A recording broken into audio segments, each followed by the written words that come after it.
We know the air is unfit to breathe and our food is unfit to eat. We sit watching our TVs while some local newscaster tells us that today we had 15 homicides and 63 violent crimes, as if that's the way it's supposed to be. We know things are bad, worse than bad. They're crazy. It's like everything everywhere is going crazy, so we don't go out anymore. We sit in the house, and slowly the world we're living in is getting smaller, and all we say is, please, at least leave us alone in our living rooms. Let me have my toaster and my TV and my steel-belted radios, and I won't say anything. Just leave us alone. Well, I'm not going to leave you alone. I want you to get mad.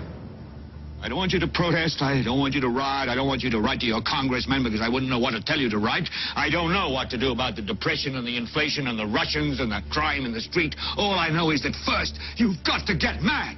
You've got to say, I'm a human being. God damn it. My life has value. They do not want your children to be educated. They do not want you to think too much. That is why our country and our world has become so proliferated with entertainments, mass media, television shows, amusement parks, drugs, alcohol, and every kind of entertainment to keep the human mind entertained so that you don't get in the way of important people by doing too much thinking. You had better wake up and understand that there are people who are guiding your life and you don't even know it. We're in a lot of trouble because you people and 62 million other Americans are listening to me right now because less than 3% of you people read books. Because less than 15% of you read newspapers. Because the only truth you know is what you get over this tube. Right now, there is an entire generation that never knew anything that didn't come out of this tube. This tube is the gospel, the ultimate revelation. This tube can make or break presidents, popes, prime ministers. This tube is the most awesome goddamn force in the whole godless world. And woe is us if it don't fall into the hands of the wrong people. And when the largest company in the world controls the most awesome goddamn propaganda force in the whole godless world, who knows what shit will be peddled for truth on this network. So you listen to me. Listen to me. Television is not the truth. Television is a goddamn amusement park. Television is a circus, a carnival, a traveling troupe of acrobats, storytellers, dancers, singers, jugglers, sideshow freaks, lion tamers, and football players. We're in the boredom-killing business.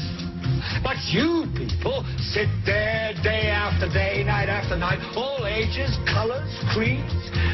We're all you know.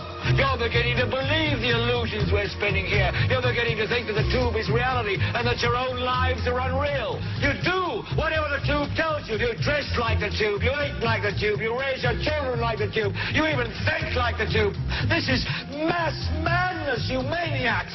In God's name, you people are the real thing. We are the illusion.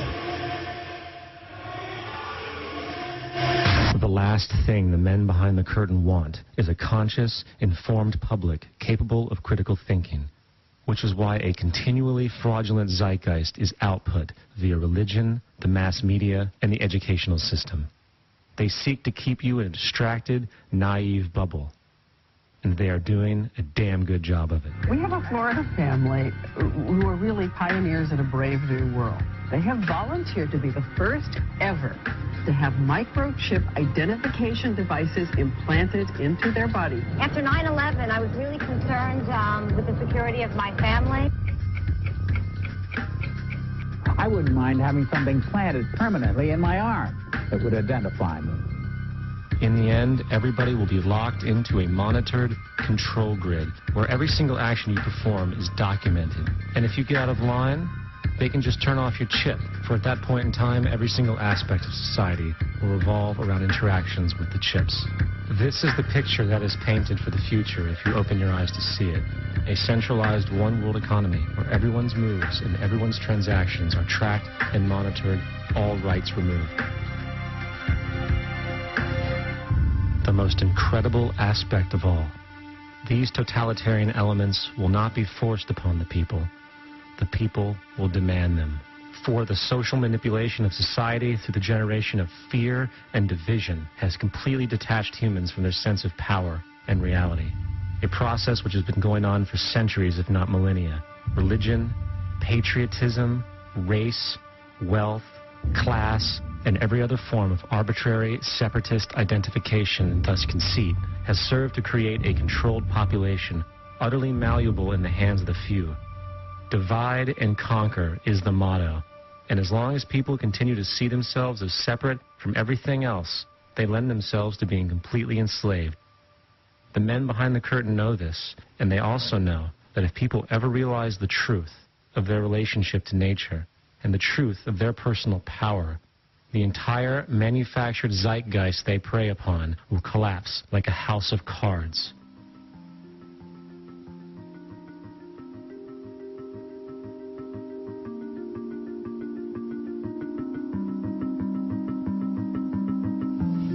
The whole system that we live in drills into us that we're powerless, that we're weak, that our society is evil, that it's private, etc., and so forth. It's all a big, fat lie. We are powerful, beautiful, extraordinary. There is no reason why we cannot understand who we truly are, where we are going. There is no reason why the average individual cannot be fully empowered. We are incredibly powerful beings. You know, I think I spent 30 years of my life, in the first 30, trying to become something. I wanted to become good at things. I wanted to become good at tennis. I wanted to become good at school and grades and everything I kind of viewed in that perspective. I'm not okay the way I am, but if I got good at things, you realize that I had the game wrong. The game was to find out what I already was. Find out what I already was.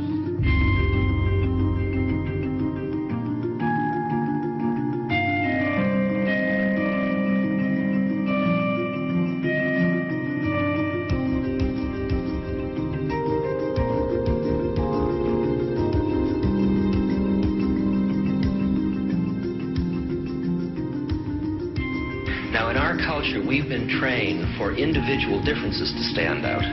So you look at each person, the immediate hit is brighter, dumber, older, younger, richer, poorer, and we make all these dimensional distinctions, put them in categories and treat them that way. And we get so that we only see others as separate from ourselves in the ways in which they're separate. And one of the dramatic characteristics of experience is being with another person and suddenly seeing the ways in which they are like you, not different from you, and experiencing the fact that that which is essence in you and which is essence in me is indeed one. The understanding that there is no other. It is all one.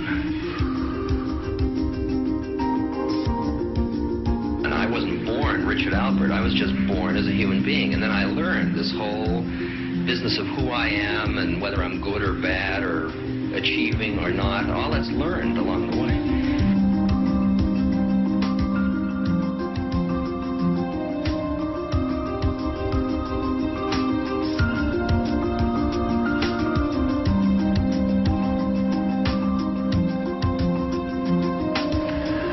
The old appeals to racial, sexual, and religious chauvinism, to rabid nationalist fervor, are beginning not to work. A new consciousness is developing which sees the Earth as a single organism and recognizes that an organism at war with itself is doomed.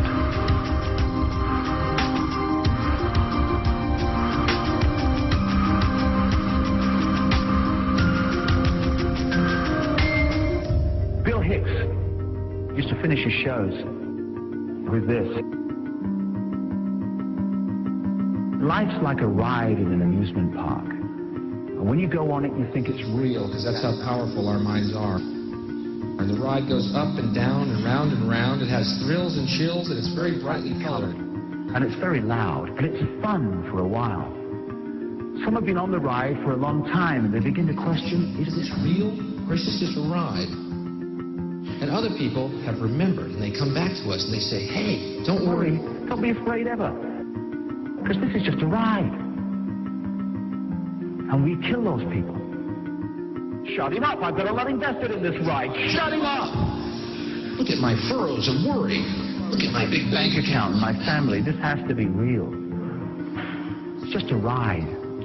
But we'll kill those good guys who try and tell us that. You ever notice that? And let the demons run amok? But it doesn't matter, because it's just a ride, and we can change it anytime we want. It's only a choice. No effort, no work, no job, no savings of money. Just a choice right now between fear and love.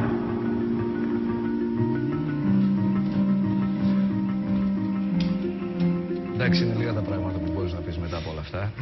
Καμιά απογοήτευση, αλλά και μια έμπνευση συγχρόνως για μια γνώση.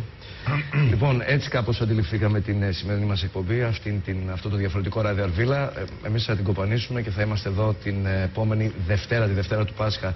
Θα κλείσουμε με ένα άλλο βίντεο. Ελπίζουμε οι άνθρωποι στην Αθήνα από τον Αντένα να το αφήσουν να παίξει ολόκληρο. Αν όχι, πάλι μην τους κατηγορήσετε, γιατί έχουμε καταχρηστεί έτσι κι αλλιώς.